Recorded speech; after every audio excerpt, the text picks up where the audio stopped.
وبالأسحار هم يستغفرون. Bismillahirrahmanirrahim. Dari Jalan Taman Siswa nomor 56 Merduati, Kota Banda Aceh. Inilah 96,1 FM Radio Syiar Tauhid Aceh, sahabat belajar ilmu Islam. Assalamualaikum warahmatullahi wabarakatuh. Alhamdulillah, hamdan katsiran thayyiban mubarakan fi kama yuhibbu rabbuna wa yardha. Asyhadu an la ilaha illallah wa asyhadu anna Muhammadan abduhu wa rasuluh, amma ba'd. Alhamdulillah, senang sekali kita bisa kembali menyapa antum semua dalam program kajian interaktif untuk sore kali ini di edisi 16 Zulqa'dah 1441 Hijriah, bertepatan pada tanggal 8 Juli tahun 2020 Miladiah. Dan kami ucapkan ahlan wa sahlan kepada sahabat pendengar yang berada di Kota Langsa di 106,1 FM Radio Alkans dan juga 94,1 FM 91,4 FM Radio As-Sunnah yang ada di Takengon. Kami ucapkan ahlan wa sahlan, selamat bergabung di kajian interaktif untuk sore kali ini. Dan seperti biasa, Saban, Senin dan Rabu sore kita akan hadir di program kajian interaktif untuk 60 menit ke depan insyaallah, dengan tema menjaga hati kaum muslimin. Dan tentunya pembahasan tema sore ini langsung dibimbing bersama guru kesayangan kita.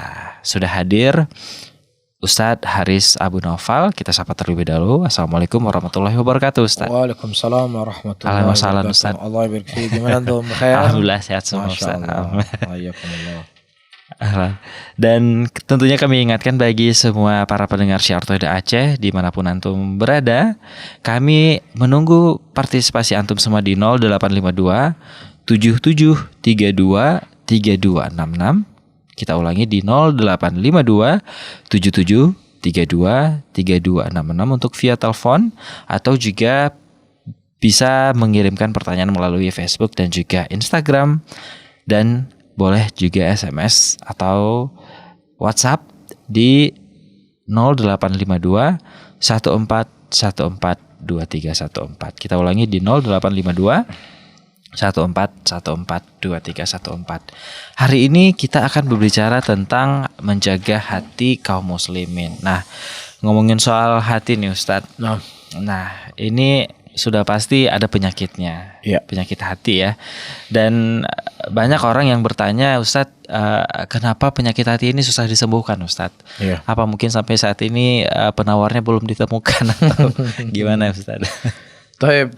Pertama perlu kita ketahui tidak mungkin penawar hati itu tidak ditemukan. Karena ketika datangnya Al-Quran dan diutusnya Rasulullah SAW, itulah sumber dari penawar dari penyakit hati itu sendiri. Makanya dalam Al-Quran Allah mengatakan wa nunazzilu minal Quran ma huwa syifa.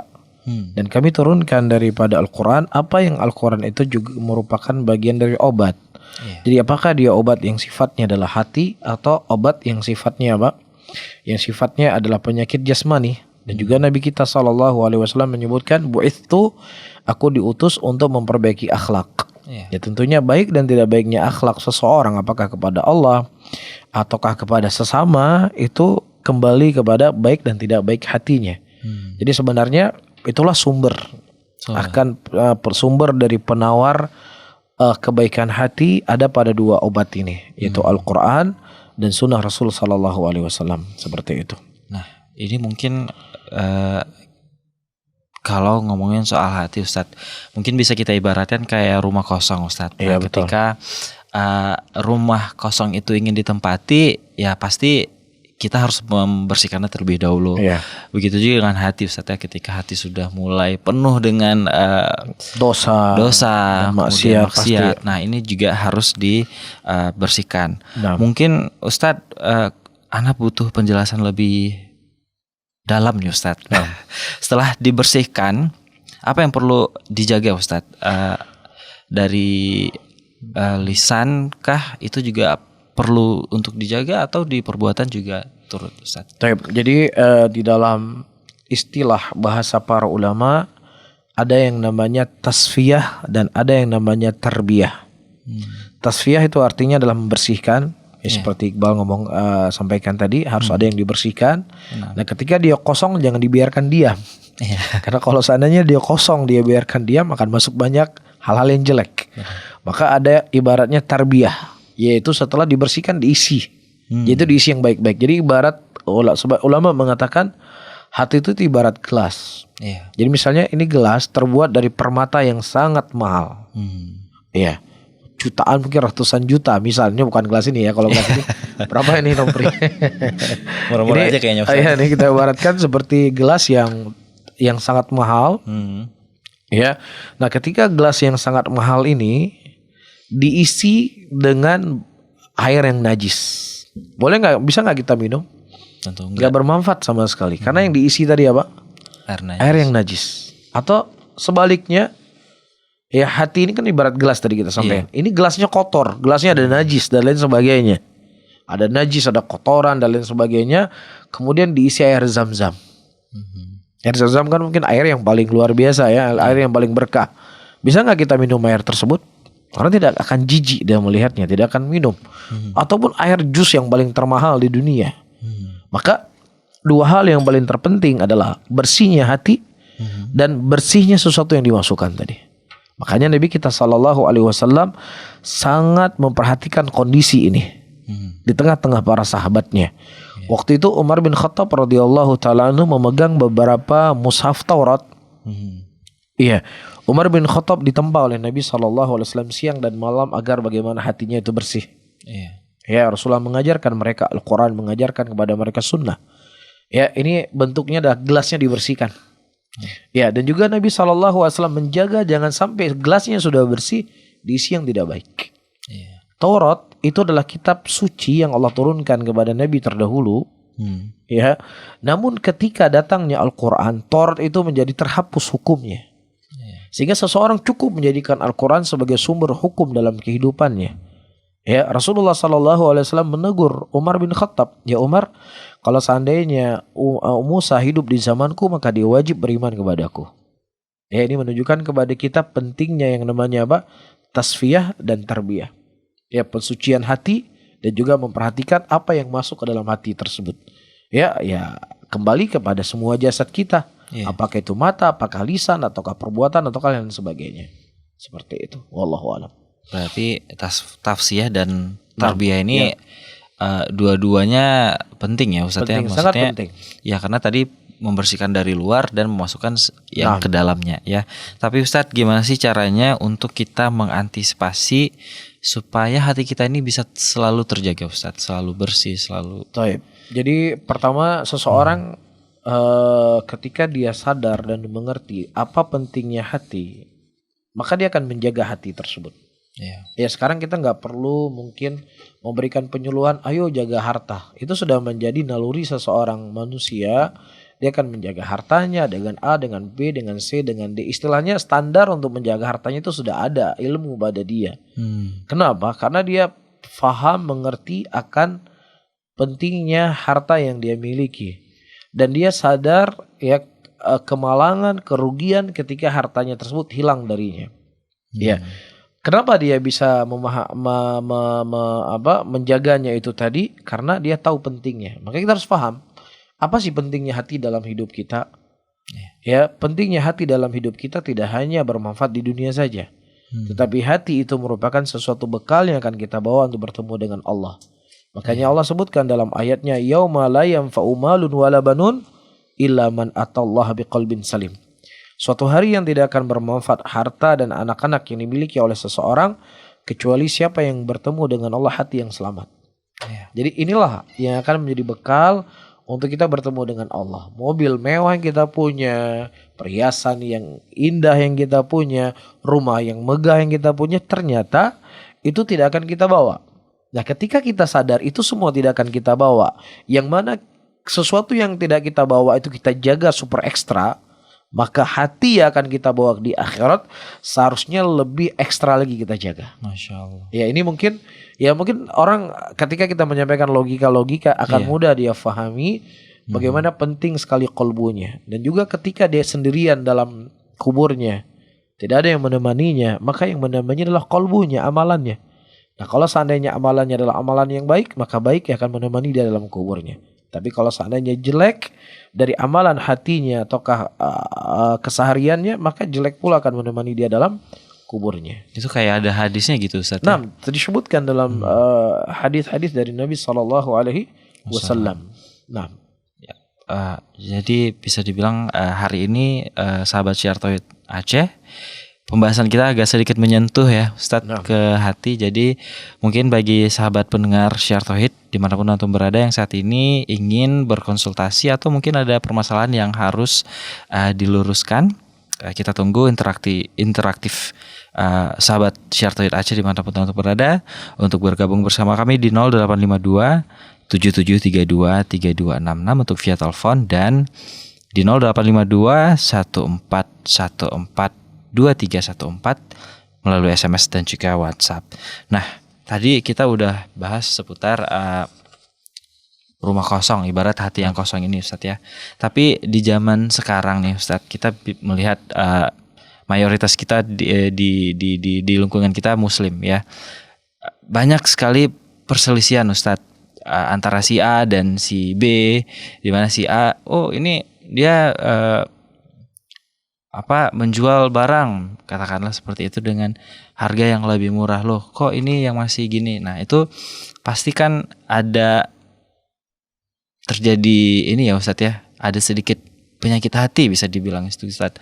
Gimana sih Ustadz cara menjaga hati itu supaya ya mungkin kita bisa melihat bahwasanya ya itu bagian dari kita nggak boleh lihat secara kita nggak boleh syirik ya Ustadz ya. Tapi kadang-kadang terbesit gitu Ustadz, kadang-kadang terlintas gitu Ustadz. Iya. Mungkin syirik bahasa kita ya. Iya. Bahasa bukan keseharian syirik kita. untuk, ya. Bukan syirik menyekutukan Allah gitu. Iya.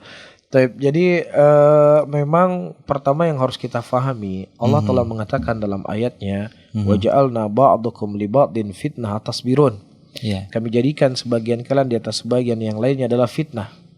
Maukah engkau bersabar dengan fitnah yang Allah Subhanahu wa taala berikan kepada engkau? Jadi memang ketika kita akan berinteraksi dan ketika kita akan bergaul dengan manusia, pasti akan ada gesekan-gesekan. Dan itu sebuah konsekuensi yang harus kita siap menjalaninya. Makanya dalam sebuah hadis Rasulullah menyebutkan ar-rajul wa yasbir ar-rajul yukhalitun nas wa yasbir min adzaihim khairun min alladzi la yasbir wa la yukhalitun nas. Atau kama qala Nabi sallallahu alaihi wasallam. Ada orang-orang yang dia itu bersabar dengan gangguan manusia dan dia tetap bergaul dengan manusia tersebut, itu jauh lebih baik dibandingkan dia tidak mau bergaul dengan manusia dan tidak bersabar dari gangguan manusia itu sendiri. Jadi ada pahala akan didapatkan ya, karena memang berat ketika kita berinteraksi A, B, C dan D, apalagi terkadang sesuatu itu akan merugikan kita atau lain sebagainya, maka disitulah ada sebuah kesabaran. Disitulah kita mengharap pahala dan disitulah kita harus mengingat bahwasanya saya hidup di dunia ini tidak selama-lamanya. Ya, saya akan meninggalkan dunia ini. Sehingga walaupun terkadang itu berkurang dari sisi apa yang saya miliki, ya kembali kita ingat akhirat. Ya, jadi setiap kita ada ujian, ada cobaan, ya kita banyak mengingat kematian. Ya apapun terjadi ini sudah takdir Allah. Allah telah menentukan demikian. Yaitu toh semua tidak mau saya bawa untuk bertemu dengan Allah. Nah disitulah kita menghibur diri kita. Walaupun ya kita sebagai seorang manusia, ketika berbicara harta ataukah uang, itu kan sesuatu yang dibutuhkan oleh manusia.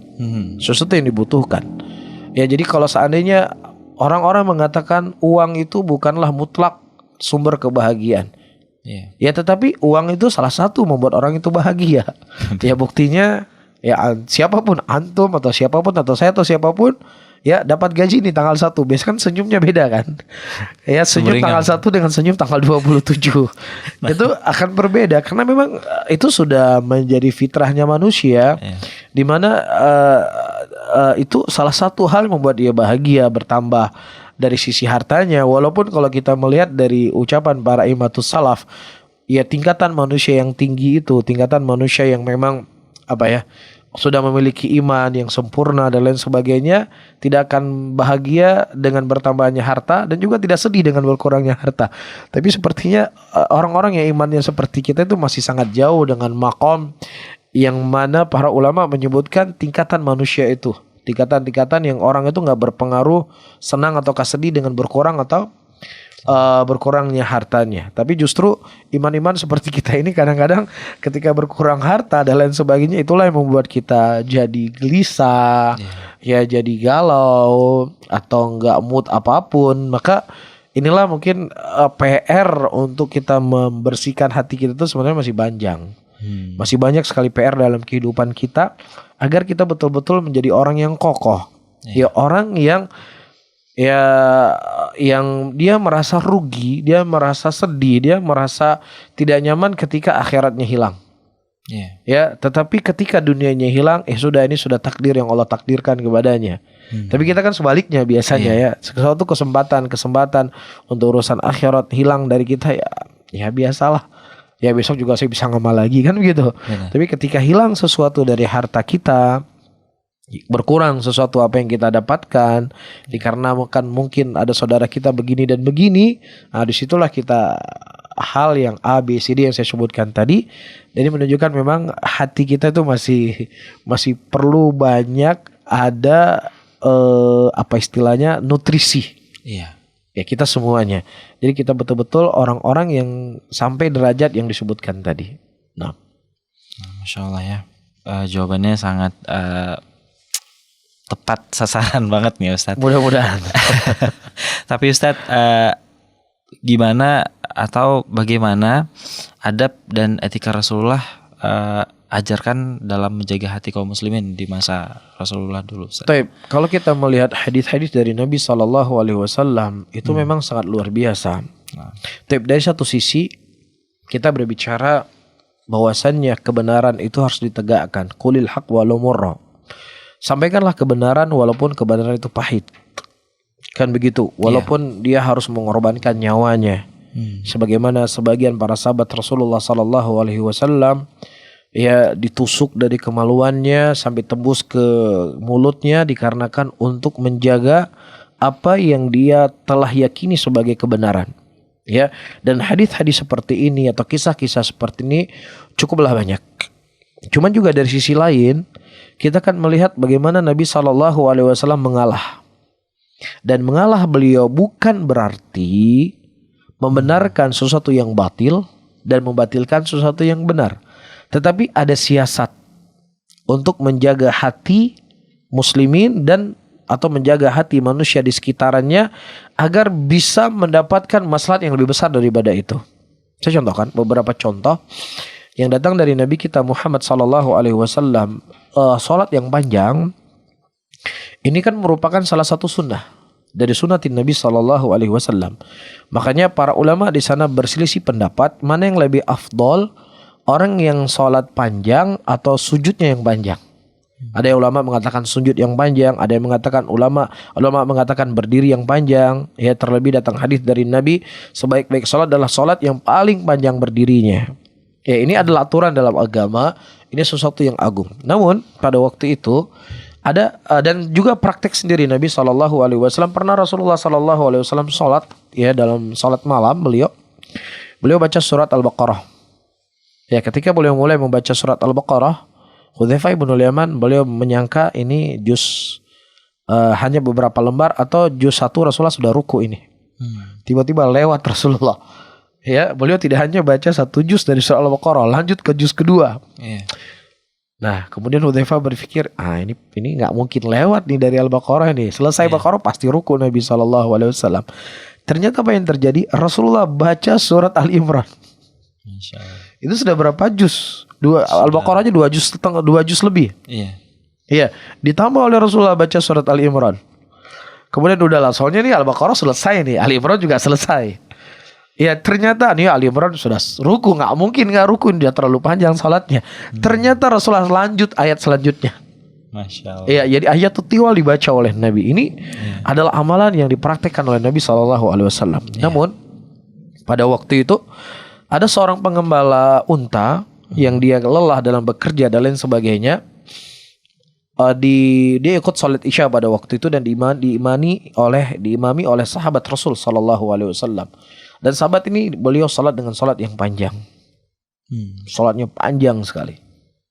Ya, aturannya kan seperti itu, memang sunnah Rasulullah. Kemudian sahabat pengembala unta ini beliau keluar dari salat. Belum selesai salat beliau sudah keluar.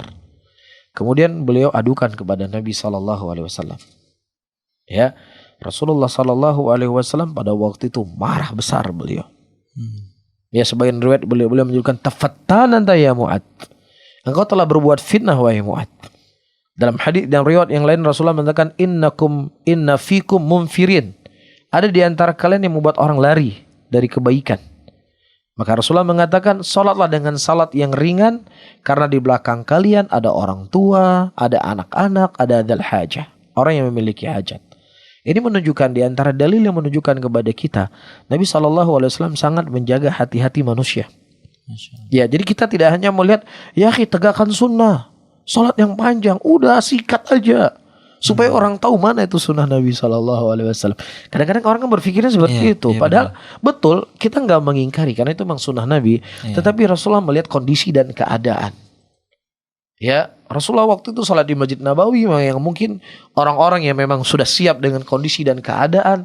Tapi ketika dalam kondisi-kondisi yang lain itu dipandang bagaimana masyarakat di setempat, bagaimana orang yang hadir untuk menjaga mereka supaya mereka nggak lari dari salat.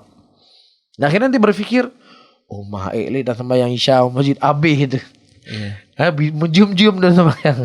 Jadi hal yang seperti ini harus diperhatikan dalam kehidupan kita. Menjaga perasaan saudara-saudara kita muslimin. Apakah dalam kita beribadah, apakah dalam kita beramal dengan sebuah amalan. Taib.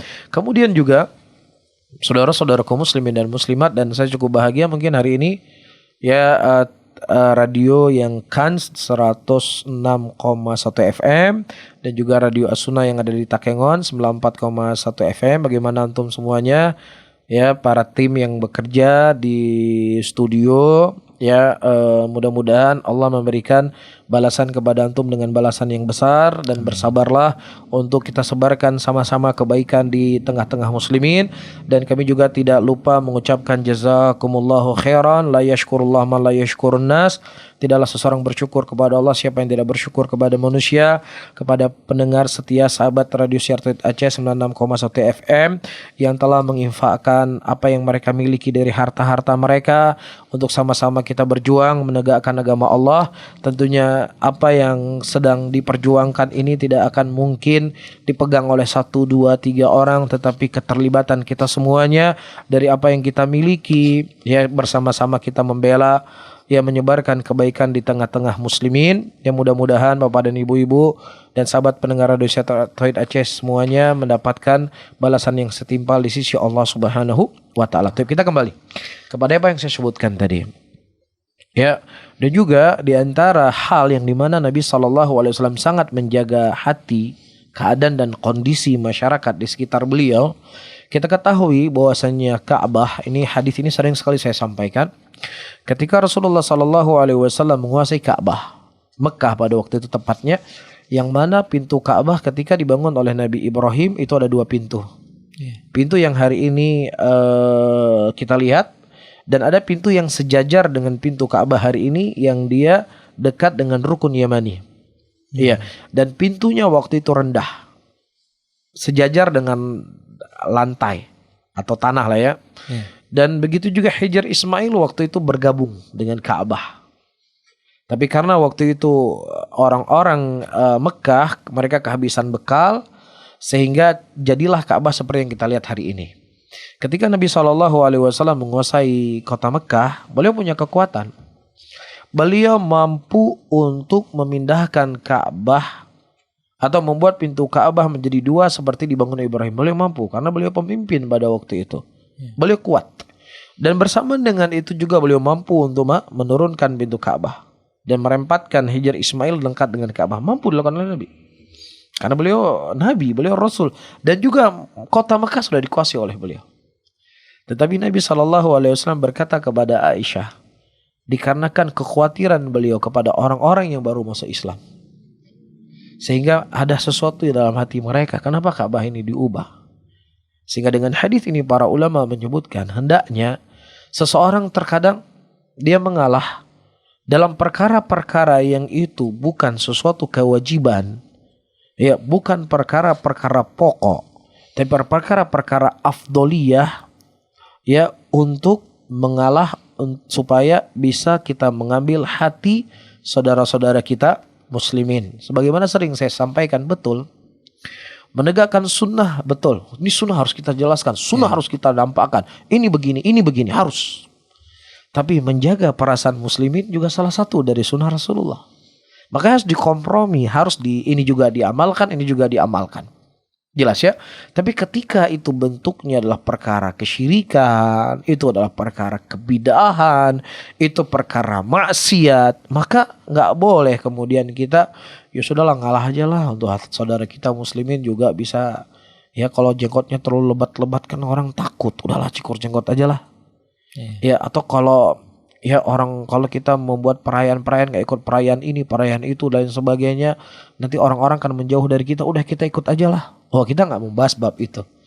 Perkara yang itu bentuknya terlarang dalam agama, apakah itu bentuknya syirik, apakah itu bentuknya haram, ataukah bentuknya istilahnya kebid'ahan dan lain sebagainya, maka tidak ada hal yang mengalah di situ.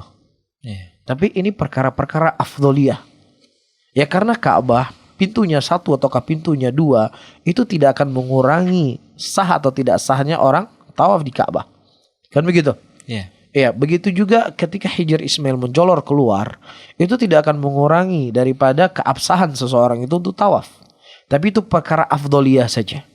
Makanya terkadang para ulama ketika dia membahas sebuah permasalahan, ini hukumnya demikian, sunnah dari Nabi demikian. Jelas, ini sunnah dari Nabi.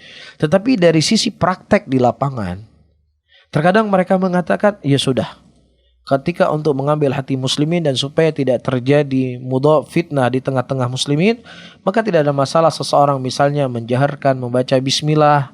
Itu disebutkan oleh Syekhul Islam Ibnu Taimiyah rahimahullah dalam keadaan beliau menjelaskan tentang sunnah dari Nabi SAW membaca bismillah itu sirran, laisa jahran. Bismillah dibaca tapi sir. Namun sisi tatbiqiyah amaliyah, ketika kita berhadapan dengan muslimin, maka ada sikap yang berbeda. Dari fatwa para ulama, apa tujuannya? Supaya bisa menjaga hati-hati muslimin, agar kita tidak merasa beda dengan mereka, dan mereka juga nggak merasa asing dengan kita. Faham di sini ya? Tapi kalau itu bentuknya saya tegaskan kembali hal-hal yang haram saya sebutkan di sini, di apa yang saya sebutkan tadi, maka seperti kata Imam Syafi'i, adapun keinginan manusia itu nggak ada habis-habisnya. Maka yang paling terpenting kita ikuti syariat, kita ikuti apa yang kata Allah, apa yang kata Rasul. Faham ya? Namun ada hal-hal yang saya sebutkan tadi itu benar-benar harus dijaga. Nah tentunya butuh ilmu untuk kita memahaminya. Ya, mana perkara yang itu bentuknya afdoliyah, mana perkara yang itu bentuknya bukan afdoliyah, mana yang boleh kita bahasa Acehnya menjiat bacut, narik ulur sedikit, mana yang sifatnya memang kita harus satu warna. Ya, jadi jangan kemudian dengan sikap-sikap kita yang kesemangatan kita, yang kemudian tidak memandang hal yang ada di sekeliling kita, yang mungkin terkadang saudara-saudara kita muslimin mereka ya tidak suka dengan kita bukan karena konten yang kita sampaikan. Benar. Atau mungkin cara dan metode kita. Nah disinilah yang perlu untuk kita melihat kembali, mengkaji kembali agar bagaimana ya apa yang akan kita sampaikan itu menjadi sesuatu yang indah. Tetapi ketika kita memang sudah berusaha semaksimal mungkin, ya tetap ujian itu akan ada, nggak mungkin nggak ada. Ya nggak mungkin nggak ada, pasti akan ada A, B, C dan D. Tetapi ada meminimalisir ya dengan cara hal yang saya sebutkan tadi. Dan ini mungkin silahkan kita baca buku-buku para ulama, kitab-kitab para ulama kita, mereka akan menjelaskan hal yang seperti ini ya. Makanya saya mendapatkan ada satu fatwa dari Syekh Sulaiman Ruhaili, hendaknya para muslimin ya untuk tidak menyelisih apa yang menjadi kebiasaan masyarakat mereka. Dan satu cerita menarik menurut saya. Mungkin Ustadz bisa kita pause dulu. Kita ada telepon. Ada telepon masuk. Coba kita. Saya juga bisa minum ya. Boleh Ustadz. Assalamualaikum warahmatullahi wabarakatuh. Dengan siapa di mana?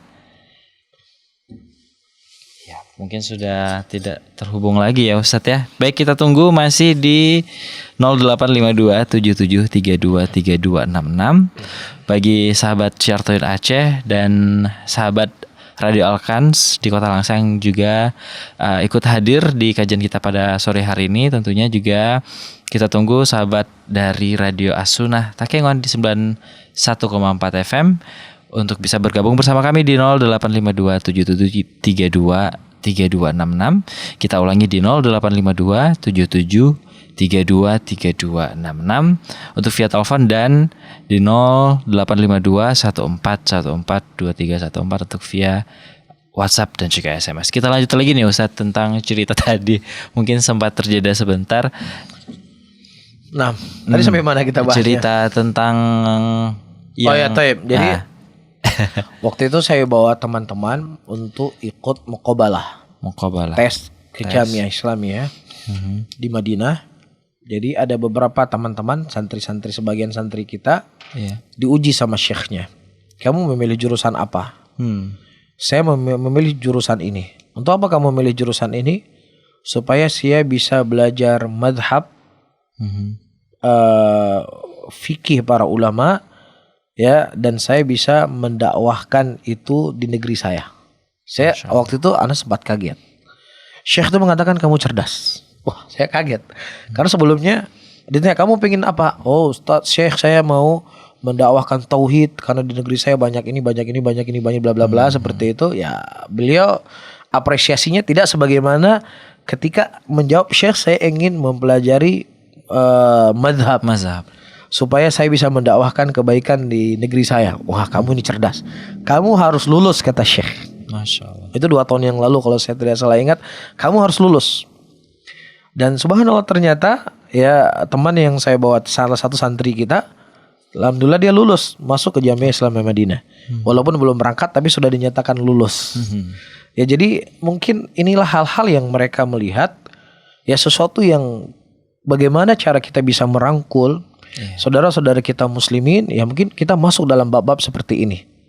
Ya, dan saya sering menyampaikan di kajian terkadang, ya bukan daripada salah satu hikmah ketika seseorang itu, ya dalam pandangan dia fulan dan fulan inilah orang yang ngeri ini dengarnya. Wah, ini begini. Jadi bukan salah satu hikmah untuk kita menjaga perasaan saudara kita muslimin, kita menyebutkan qala Syekh fulan, qala Syekh alan, qala Syekh fulan, karena menurut mindsetnya mereka ini orang enggak, menurut mereka ya ini orang enggak baik. Tetapi kalau kita sampaikan di tengah-tengah para penuntut ilmu, ini muazzaz, Syekh ini adalah orang-orang yang agung dan mulia. Maka bagaimana cara hikmah kita supaya bisa menjaga perasaan mereka dan apa yang kita sampaikan bisa mereka terima? Ya, kita mungkin akan bawa ucapannya Al-Imam Nawawi, kita bawa ucapan Al-Imam Baihaqi, kita membawa ucapan Al-Imam Syafi'i, ya, dan yang semisalnya, sehingga inilah cara-cara yang kita ketahui dari para ulama kita ketika dia menyampaikan hal yang seperti ini. Ada, karena tujuannya berdakwah ini kan bukan ring tinju ya. Ya, dakwah ini kan bukan mencari musuh. Ya, tapi dakwah ini bagaimana kita bisa merangkul saudara-saudara kita muslimin, sehingga ada cara dan metode yang harus untuk kita sampaikan.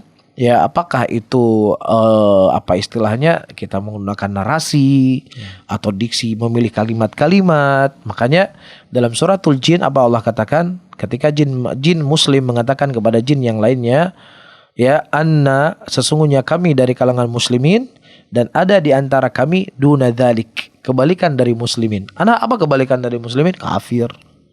Apa kebalikan dari orang taat? Fajir. Itu kan kalimat-kalimat ketika orang mendengarkan ngeri dia dengarnya. Tetapi digunakan dengan kalimat duna dzalik, kebalikan dari itu. Supaya apa? Supaya orang yang kita sampaikan itu hatinya itu bisa terima. Karena tujuannya apa? Kita bisa merangkul dia dengan kita menjaga perasaannya. Taib. Dan juga saya membaca sebuah kitab. Di situ disebutkan bagaimana thariqah Nabi Ibrahim alaihissalam dalam beliau berdakwah. Ketika Allah mengatakan dalam ayatnya, idz qala Ibrahimu li abihi wa qaumihi innani bara'um mimma ta'budun illa alladzi fatarani fa innahu sayahdin. Ketika Ibrahim berkata kepada bapaknya dan kepada kaumnya, sesungguhnya aku berlepas diri dari apa yang kalian lakukan. Iya. Nah, di sini ya ada kritikan, bisa dikritik seseorang itu orangnya, pribadinya dia, atau perbuatan yang dilakukan. Mana yang akan lebih membuat seseorang itu menolak ketika dikritik pribadinya ataukah perbuatannya? Mana yang lebih ringan? Mengkritik perbuatan. Ya, itu akan lebih ringan kan, akan lebih mudah untuk diterima. Makanya kata Syekh, disinilah uslub yang digunakan oleh Nabi Ibrahim. Kesyirikan harus dicegah, nggak boleh didiamkan. Nggak boleh orang berkata, ya kita kalau mencegah kesyirikan nanti bisa membuat pecah belah. Ketika kita membahas kesyirikan akan membuat saudara kita nanti jadi nggak enak, membuat mereka lari dari kita. Oh, nggak bisa dengan kaidah seperti ini. Syirik harus dijelaskan. Makanya Nabi Ibrahim menjelaskan kesyirikan. Tetapi beliau di antara dua hal yang paling ringan, yang paling bisa menjaga apa? Beliau mengatakan, innani bara'um mimma ta'budun. Sesungguhnya aku berlepas diri dari apa yang kalian sembah. Beliau nembaknya perbuatan mereka. Beliau tidak menembak mereka itu sendiri. Kenapa? Karena ketika kita menembak mereka sendiri, itu tekanan untuk menolak lebih besar dibandingkan yang kita kritik adalah apa? Perbuatannya. Iya, ini uslub loh. Jadi ketika kita menyampaikan dakwah itu bukannya sekedar konten, oh ini tauhid, ini syirik dan lain sebagainya. Tetapi bagaimana konten yang kita sampaikan itu juga ya adalah dengan cara yang terbaik, dengan metode yang bagus, ya tentunya sesuai dengan koridor syariat, karena tujuan kita ingin merangkul, bukan membuat orang lari dari dakwah itu sendiri. Seperti itu. Masya Allah.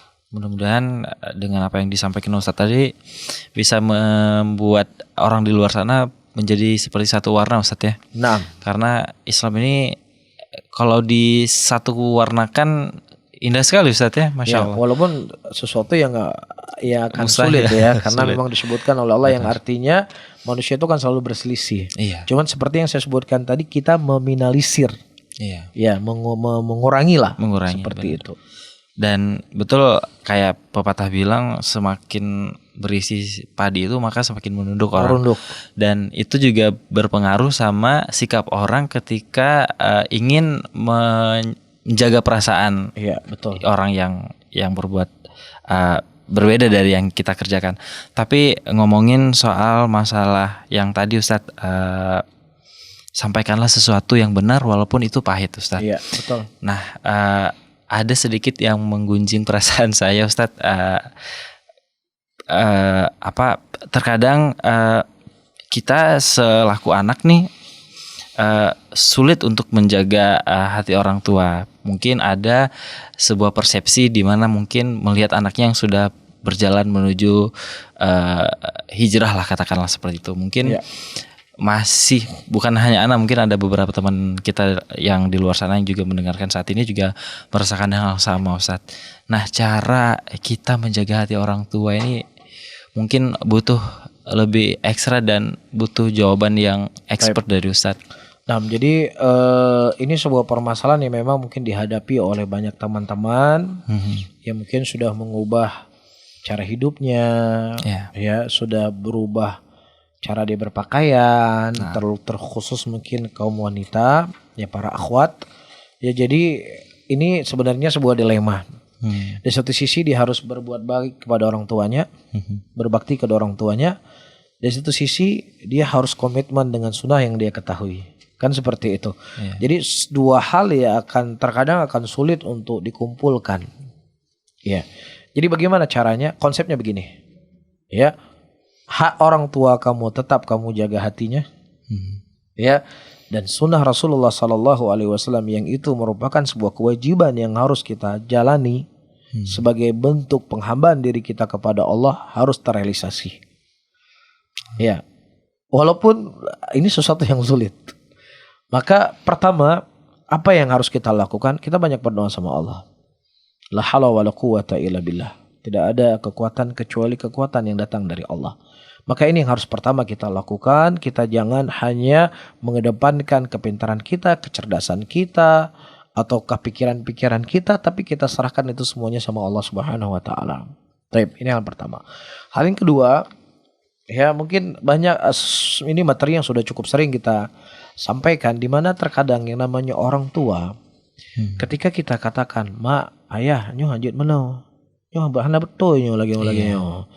Jadi enggak seperti itu mungkin cara kita menyampaikan dengan kedua orang tua kita. Orang tua kita itu taunya ingat Iqbal ini ya dia ingat umur kita masih 2 tahun, 3 tahun, masih nangis, masih ingusan, dikasih jajan, nggak dikasih jajan nangis, merengek. Ya terkadang dia ingat hal-hal yang dia tahunya anak saya tuh masih ya kondisi seperti itu. Jadi ketika kita menyampaikan sesuatu, apalagi ada kesan menyalahkan apa yang dia lakukan, maka reaksi untuk dia menolak itu akan lebih. Jadi itulah kita kembali kepada taktik yang kita sebutkan tadi. Ya tetap sunnah sebuah kewajiban yang itu memang hal yang Allah wajibkan kepada kita, dan kewajiban yang Rasulullah SAW wajibkan kepada kita ini adalah satu warna, nggak boleh berubah-berubah. Ini harus kita jalani sebagai hamba Allah.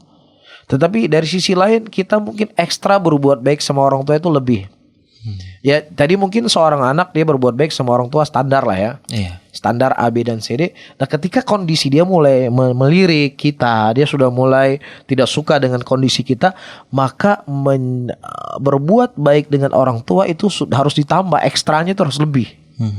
Ya mungkin ya seperti saya sampaikan di kajian, biasanya nggak pernah ngirim uang, seringnya malah minta uang. Sekarang coba kita mulai ngirim uang, walaupun mungkin sedikit atau hadiah. Ya ini insya Allah orang tua itu pasti sayang sama anaknya. Ini harus kita pahami teman-teman semuanya. Ketika kalian mendapatkan orang tua kalian mungkin kurang senang dengan kondisi kalian seperti ini, jangan Anda pahami orang tua Anda benci dengan sunnah. Jangan Anda pahami orang tua kalian gak suka dengan kebenaran. Ini adalah sebuah pemikiran yang sangat keliru dan salah. Ketika Anda punya pemikiran seperti ini, maka Anda akan bermusuhan dengan orang tua Anda. Dan ini merupakan awal kerusakan dalam kehidupan Anda. Tetapi ya Anda harus memahami orang tua Anda itu senang sama Anda. Dia cinta sama Anda. Dia khawatir anaknya itu ya terjerumus kepada hal-hal yang tidak baik. Ini harus kita pandang dengan orang tua kita. Bukan orang tua saya benci dengan saya, dia sayang sama saya, dia cinta sama saya, dia nggak mau saya terjatuh kepada hal yang dikhawatirkan. Itu yang harus ada di mindset kita ketika menghadapi orang tua kita, ketika dia nggak suka dengan keadaan kita. Nah ketika kita tidak menjadikan orang tua kita musuh, naudzubillah ya, menjadikan orang tua musuh, atau kita tidak menjadikan orang tua kita benci dengan apa yang kita buat, itu dibuang semua. Ini adalah pikiran-pikiran yang negatif akan melahirkan sesuatu yang negatif. Tapi ketika kita memunculkan pikiran-pikiran positif yang saya sebutkan tadi, maka akan lahir energi-energi yang positif di situ. Ya ayah, seperti saya sebutkan tadi, yang mungkin nggak pernah mijitin ibu dan ayah mulai mijit-mijit. Ya nggak pernah bawa buah tangan mulai bawa buah tangan. Ya kadang-kadang gimana Umi udah makan nggak hari ini? Itu kadang buat orang tua subhanallah.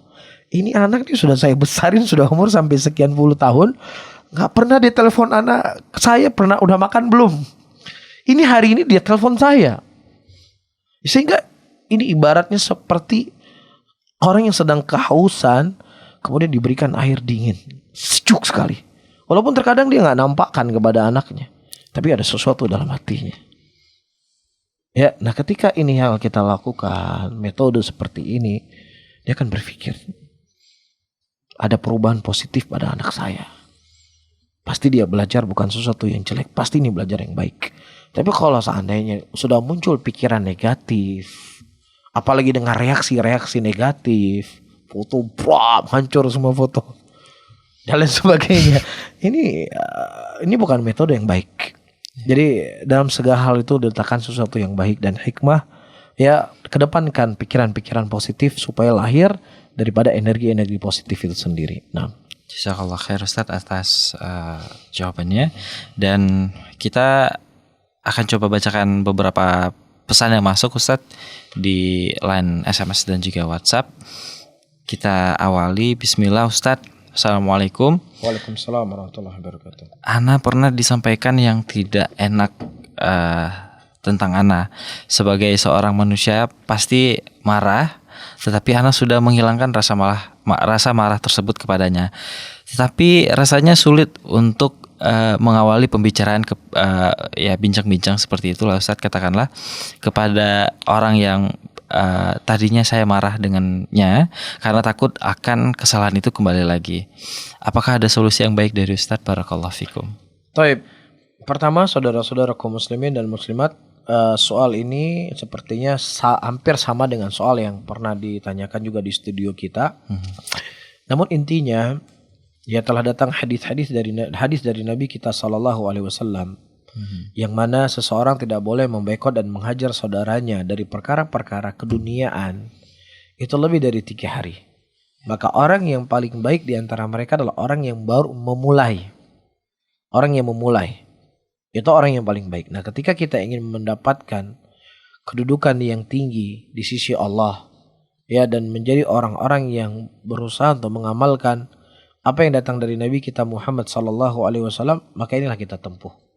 Ya terkadang ego kita ya itu melebihi daripada apa yang kita ketahui. Wah, ini kalau saya ngomong duluan sama dia, nanti saya malah diinjak-injak sama dia. Atau dia akan menganggap saya yang salah, dia yang benar, kan begitu ya. Jadi itulah pikiran-pikiran negatif itu memang harus banyak dihilangkan dari pikiran kita supaya muncul energi yang positif. Apa energi yang positif dari Nabi kita? Ya seperti yang saya sebutkan tadi. Ya, dan saya menyarankan ada satu buku yang bagus sekali, Qaidatus Sabar, kaidah bagaimana supaya kita bisa bersabar dari gunjingan, cacian, makian dari manusia, apa yang ditulis oleh Syekhul Islam rahimahullahu taala. Namun perlu untuk kita ketahui semuanya, ya, zat yang paling agung, zat yang paling mulia, Allah Rabbul Alamin, yang menciptakan langit dan bumi, yang memberikan rezeki kepada manusia, itu nggak selamat dari namanya haters. Orang-orang Yahudi berkata, qalat yadullahi maghlulah, qalatil yahudu yadullahi maghlulah. Orang Yahudi mengatakan tangan Allah itu terikat, terbelenggu, Allah itu kikir, Allah itu pelit, kata mereka. Allah Rabbul Alamin, zat yang maha mulia, zat yang maha agung, zat yang maha rahmat, zat yang maha menyayangi hamba-hambanya. Tetapi tidak selamat Allah Rabbul Alamin dari mulut-mulut kotor. Begitu juga Nabi kita Muhammad sallallahu alaihi wasallam. Di masa hidup beliau tidak selamat dari mulut-mulut kotor. Ya, begitu juga para sahabat Nabi sallallahu alaihi wasallam.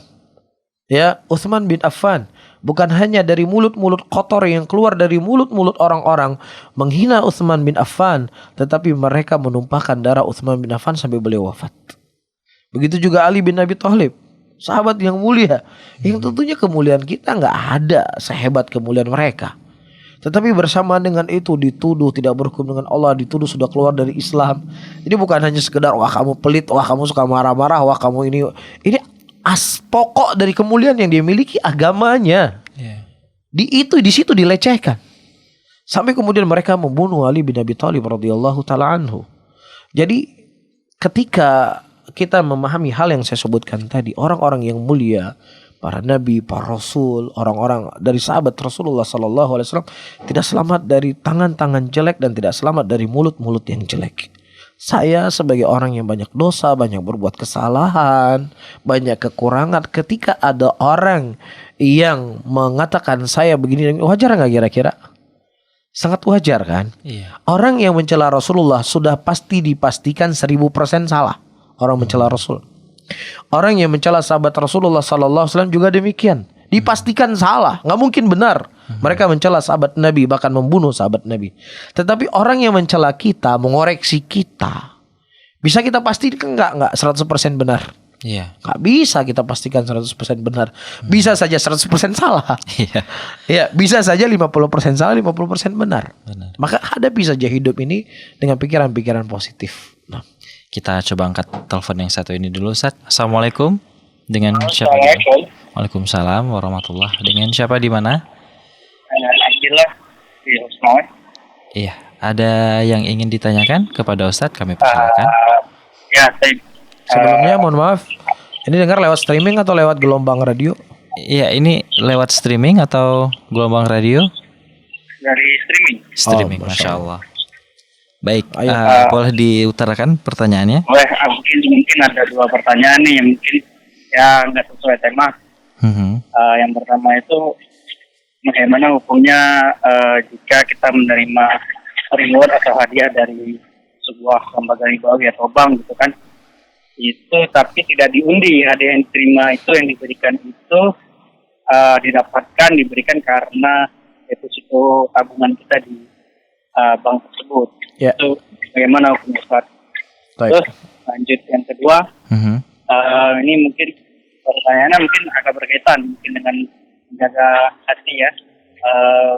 Bagaimana seorang anak menyikapi perceraian kedua orang tuanya, dan menyikapi memposisikan dirinya untuk menjaga perasaan di antara kedua orang tuanya, karena kan sudah pasti di dalam perceraian itu ada muncul kebencian gitu Ustaz. 6. Jadi bagaimana seorang anak memposisikan dirinya untuk menjaga hati dari kedua orang tua tersebut. Saya Ustaz, jazakumullah khair. Barakallahu fiik, jazakumullah khairan.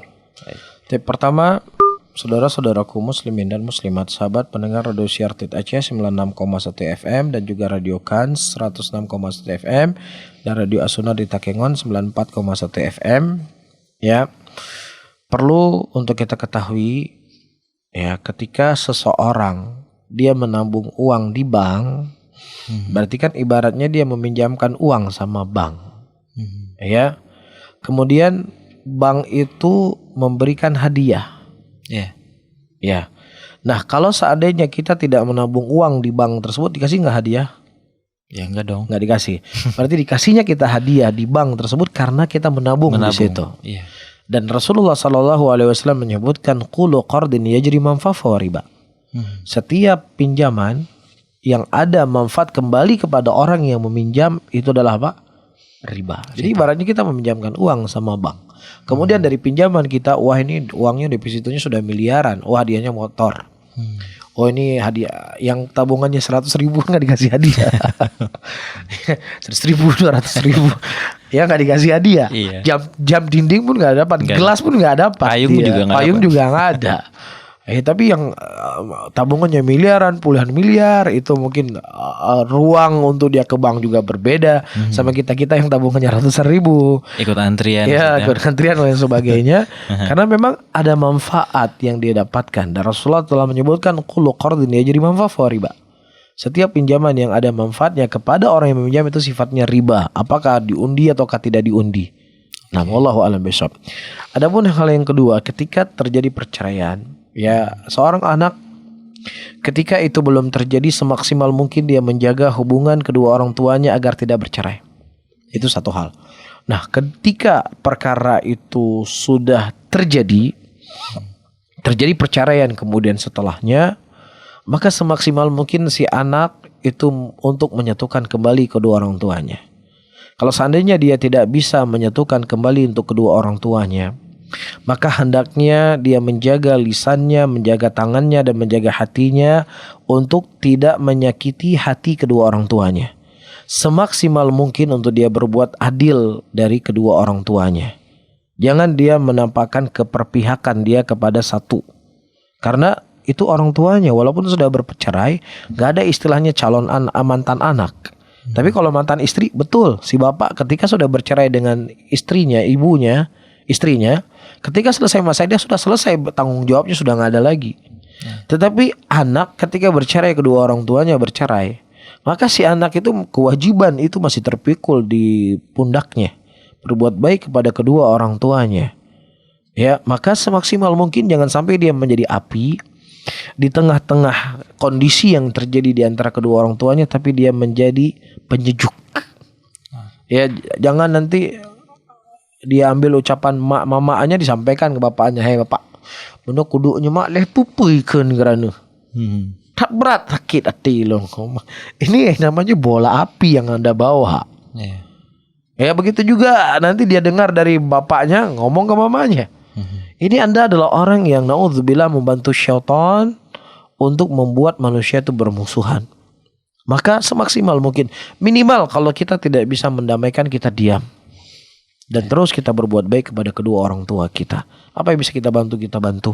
Orang ibu kita kasih ini, ayah juga kita kasih. Ya supaya ya sembari kita berdoa sama Allah. Nah, wallahu a'lam bishawab. Baik, mungkin di setelah 5 menit lagi Ustadz, waktu kita bakal segera berakhir. Mungkin akan kita lanjutkan dengan satu pertanyaan lagi yang sudah masuk. Bismillah, Assalamualaikum warahmatullahi wabarakatuh. Ustadz, Ibu Ana sudah meninggal dan ayah Ana menikah lagi setelah 4 tahun kemudian. Pada saat ayah menikah, Ana banyak sekali mendapat tekanan-tekanan dari lingkungan sekitar, sehingga tertanam dalam pikiran bahwa laki-laki itu jahat. Dan Ana juga sering sekali menyaksikan perselingkuhan di depan mata dari orang-orang sekitar, baik dari orang awam maupun yang sudah mengenal sunnah. Sekarang usia Ana masuk 28 tahun dan Ana takut untuk menikah. Apakah itu dosa Ustadz jika Ana tidak menikah seumur hidup? Mohon nasihatnya Ustadz. Saudara-saudara kaum muslimin dan muslimat, jangan dilihat, itulah saya sebutkan tadi, ada pikiran-pikiran negatif di situ. Syubhat lagi Ustaz. Iya, pikiran syubhat dan pikiran-pikiran negatif. Ya, dari sekian juta, ratusan juta manusia yang menikah, itu kira-kira berapa orang yang seperti itu? Iya. Berapa orang? Ya, sehingga bukan itu yang dipandang. Kita pada asal syariatnya. Tujuan menikah setelah kita sampaikan kajian kita sebelumnya, kan seperti itu. Iya, benar. Dan kemudian setelahnya, ayyuhal ikhwah rahimani wa rahimakumullah, saudara-saudara kaum muslimin dan muslimat yang dimuliakan oleh Allah, ya, kita timbangannya adalah apa yang saya sebutkan tadi. Ya, jadi orang-orang seperti ini. Sebagian orang yang mereka menganggap diri mereka hebat dengan logika-logikanya mereka memerangi poligami. Bagaimana cara mereka memerangi poligami? Mereka memerangi poligami ketika terjadi poligami, terjadi perceraian, ketika poligami, keributan dan lain sebagainya. Wah, ini bukti nih nggak benar nih poligami. Kita balik lagi. Ya, sekarang ketika terjadi pernikahan yang bukan poligami, apakah ada cekcok? Apakah ada keributan, selingkuh dan lain sebagainya? Juga ada. Nah, lazim dari ucapan Anda karena poligami itu adalah begini dan begini, maka juga lazim dengan poligami juga jangan kawin sekalian. Paham maksud saya ya? Jadi bukan itu timbangannya. Timbangan kita adalah apa yang asal dalam syariat itu sendiri. Bagaimana keberlakuan dalam syariat itu sendiri. Ya, dan kemudian kita melihat bagaimana bahagianya orang ketika dia memiliki pasangan hidup dan semisalnya. Jadi saya khawatir ini was-was, ini merupakan pikiran-pikiran negatif yang kita takut ini akan mengunci Anda, ya akan menggiring Anda kepada hal yang tidak baik. Maka pikiran-pikiran negatif ini harus dihilangkan. Ya, munculkan hal yang positif dalam hatinya supaya ya muncul hal-hal yang hal-hal yang akan mengarahkan dia kepada sesuatu yang lebih baik. Seperti itu. Nah, jazakallah khair Ustadz atas jawabannya. Dan tentunya sudah 60 menit kita menemani antum semua dalam program kajian interaktif pada sore hari ini, edisi 16 Zulqa'dah 1441 Hijriah, sekaligus bertepatan pada tanggal 8 Juli tahun 2020 Miladiah. Semoga Allah senantiasa menjaga Ustadz dan keluarga Ustadz semuanya. Amin. Jazakallah khair kami ucapkan kepada Ustadz atas penyampaian materinya Ustadz, dan semoga kajian kita pada hari ini mendapat keberkahan sekaligus hidayah dari Allah Subhanahu wa taala. Amin ya rabbal alamin. Jazakumullah bagi yang sudah ikut berpartisipasi bersama kita di 96,1 FM. Semoga Allah memudahkan kita dalam hal menuntut ilmu agama. Amin. Dan mohon maaf bila terdapat banyak kekurangan. Dan di sini kami ingin mengakhiri kajian sore hari ini dengan mengucapkan subhanakallahumma wa bihamdik asyhadu an la ilaha illa anta astaghfiruka wa atubu ilaik. Ana Iqbal dan seluruh kru yang bertugas hari ini pamit. Wassalamualaikum warahmatullahi wabarakatuh.